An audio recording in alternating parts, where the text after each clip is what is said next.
All right, Matt, our main event of Bellator 229 coming at us live this weekend from Temecula, California. Listen, this is a top welterweight booking. And yeah, these two guys aren't in the finals. There was a chance that Koreshkov was. Larkin in and out. Is he an alternate? Maybe, maybe not. But listen, the guy has the Liberty Bell typically shaved into his head, which is pretty damn cool. This is an awesome fight at 70.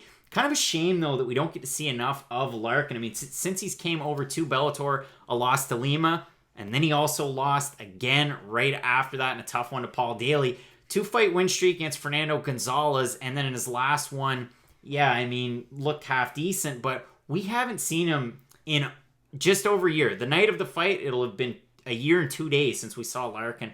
Really tough to tell what we're going to expect out of this guy. And the story of Larkin's career has kind of been inconsistency. I mean, he was the guy who he fought Robbie Lawler in Strikeforce at middleweight, beat him, and set himself up for a title shot against Luke Rockhold. But unfortunately, Strikeforce had been bought under the Zuffa banner, and then they combined with Zuffa, or with the UFC, so he never really got a chance to get that title shot. But at one point, Lorenz Larkin was one of the scariest guys in the division, and he knocked out. He has wins the crazy elbow knockout of Neil Magny. And then he beat Jorge Masvidal the fight before that, too. Yeah, I'm taking my talents to South Beach, and I'm going over to Bellator, which well. It didn't pay off. But listen, Lorenz Larkin is a really great fighter, but he's taken on one of Bellator's all-time greats in Andrey Koreshkov. This is a guy that I wish was in the UFC. I mean, he has an awesome record. Yeah, it's 22-3.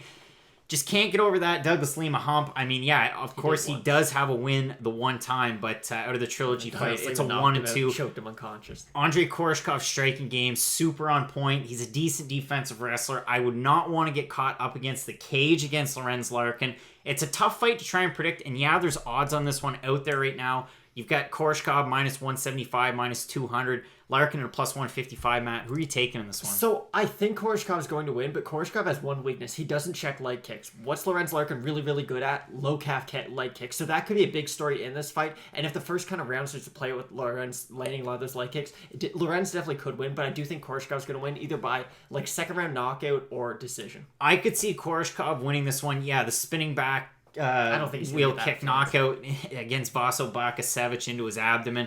I mean, yeah, he's got crazy knockout reel and knockout power, but I think it's going to be a decision win for Koreshkov. This guy, again, one of the all-time greats. It should be a great fight in our main event, Bellator 229, 2-minute predictions here on YouTube for Fight Night Picks.